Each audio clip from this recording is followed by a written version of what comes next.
So, I mean, it had to be. Hey, Kristen, it's John Edward. How are you? Good. What's cooking? But there is a business side. I mean, for me, there has to be a business side to this as far as focusing on what I'm doing and how I do it. There's a big demand for people that want me to do it. Unfortunately, that's the hardest part of this. People are calling 24/7, trying to figure out how they can get an appointment and what they need to do. Unfortunately, a lot of people can't get through, which is very discouraging, which is the reason why I received so many phone calls. 64 today so far, and it's only like 11 o'clock, so. Yeah, I'll be out there Friday, Saturday, and Sunday in L.A. Good. Gotta get the second. Part of being a medium means that I'm working with a lot of energy, and it's energy that affects me, mentally, and it also can be very draining physically. And I feel like I'm being like microwaved. That is something that I have to find an outlet for.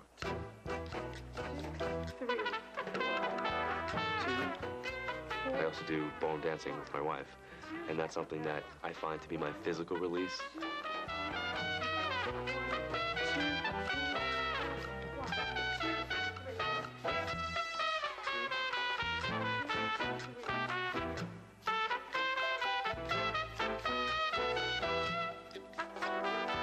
I feel blessed. I feel blessed that I've been chosen, or that I'm part of this, and it's really powerful, very, very powerful.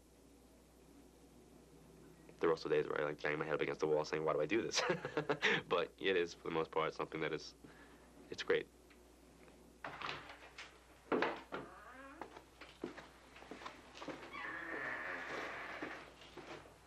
What you can't acknowledge, I always say write it down. I'm sorry, write down what I can't. What you don't remember, it's most important to write down.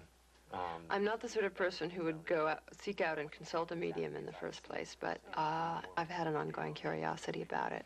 And I did have a death in my family. My husband died 2 years ago, and I was doing it partly out of journalistic curiosity, and partly out of a sense of kind of anger that there's people out there who sort of prey on people's mourning and bereavement issues, because I know how hard it's been for me for 2 years and how vulnerable one is to any kind of comfort. Right. The first thing that's coming through is I'm getting a male figure to your side. A male figure to your side to me would be husband, brother, cousin, or friend. Mm-hmm. I'm Lynn Darling. I'm 46, and I'm a writer living in New York City. Like, that's the energy that's coming through. Mm-hmm. Is there a husband or a sibling to you who's crossed over? Mm-hmm. Okay. Now, they're showing me 2, which would indicate that the second month, February, or the second of a month, or he's gone 2 years, but there's some type of 2 connection from what comes through. You aware of that? Mm-hmm. Okay. Is his mother passed? Because he's telling me to talk about the mother being with him. Mm-hmm. Okay. He shows me 2. Is your mother also there? Mm-mm. Okay, he's got 2 mother figures that are with him from what he's showing me. Okay, I don't know. Was he older than you? Yes, he was. I was very struck by how much my mind was cooperating the minute he said that Lee was in the room. I went in there, a nice hard-boiled journalist, thinking, I'm here on behalf of all mourning people. I'm not going to let this guy convince me my husband's in the room. And yet, halfway through, I'm going, oh, yes, that's him. That was me. That was his grandfather. That would be what you're referring to, and I'm helping him. Was there a joke about you singing? No, I don't think so. No, seriously. Is there some type of reference? Like, did you guys go to, like, a high singing mass or something? I was kind of touched just by how it touches one, the hope that it gives you, and how much you want it to be true. He's very specific with how he comes through. Like, You've suspended disbelief. You suspend it in a movie. You suspend it when you're reading a book. You suspend it in a situation like that. And here the stakes are in some ways much higher, because you're not looking for artistic satisfaction out of something. You're looking for something that is your heart's desire, to talk to the person you can never, ever talk to again. Now, had this gentleman been married?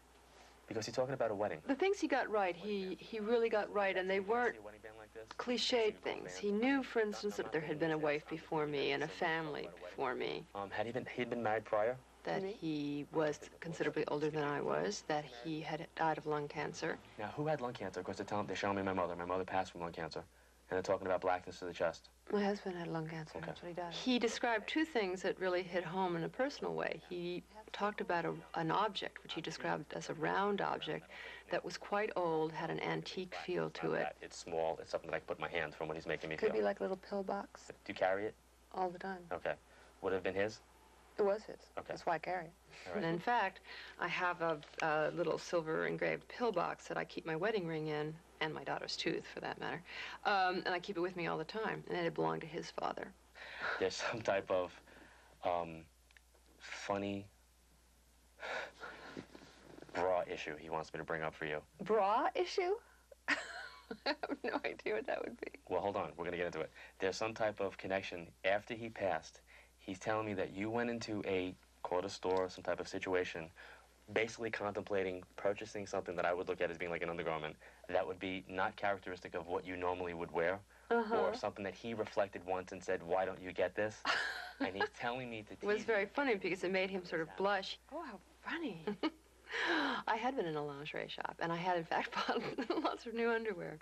He's telling me to talk about a younger male who's alive. It's younger than him, which has to be a son, son-in-law, nephew. He's acknowledging this. He's telling me you know this. He's saying I know this? He's making me feel like she knows this. The more I thought about it, the more the misses started entering. But he's telling me to talk about 9, which would indicate either the 9th month, September, or the 9th or 19th of a month holding some type of meaning. There were dates that meant nothing, and references to anniversaries that meant nothing, and lots of relatives he mentioned that don't exist as far as I know. You know, he has an answer to this, which is that they will, that Lee was probably passing a message on to someone else, or if I look further, I'll find out that these things, in fact, exist. But the composite portrait I got was a very generalized one. He's telling me to let you know that he's here and that he is okay. And he comes back and says, I'm okay? I mean, what does that mean, okay? He's dead. How okay is that? But that's his way of... I didn't find any consolation in the idea that Lee might be there. In fact, it's sort of disconcerting, and if you think about it, it kind of opens up more problems than it solves. My husband's around, and he's not talking to me. Or at least he's only talking to me in the living room of this guy in Long Island. Now, does that mean I should be involved in some sort of post-mortem marital therapy? I mean, should I be dealing with the fact that he's not talking to me? Why isn't he talking to me? Was it something I said? Maybe he didn't like the lingerie. Maybe he's mad that I go out with other people. I don't think that's very consolatory, and I'm not sure I wanted him in the lingerie shop, for Christ's sake. You illuminated his life in a very big way.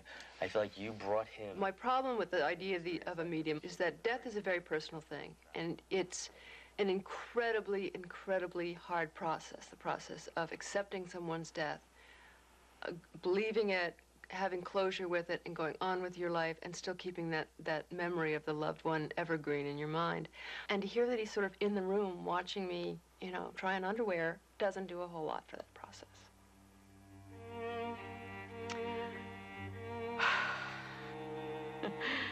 This is tough. My son Lico, he was playing with a dog's chain out in the yard and somehow got tangled up in it and wrapped it around his neck, and he passed over. Grief is an emotional reaction that is in response to the death of a loved one. And it can be a very intense experience for some people. Unlike a psychiatric disorder, it has a beginning, a middle, and an end. So it resolves naturally and on its own. His spirit is still alive, and I see it. I see it daily. I see it when I need to. I see it when I ask for it, you know, and it gets me through the grief, gets me through, you know, the feeling alone, because I don't feel alone. As a psychiatrist, I would not use the term after-death communication because that implies a belief system which some people don't have. However, the experience of being contacted by a loved one is known to psychiatry, and it is part of the normal grief reaction for many people. All of us are always surrounded by spirits, but we don't pay attention.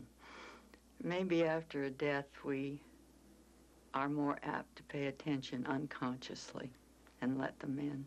Part of normal grief is also sometimes a heightened perception where people think they hear the voice of a loved one, or they see a fleeting image or a glimpse of they think is their loved one. They may have dreams about the person who has just passed away.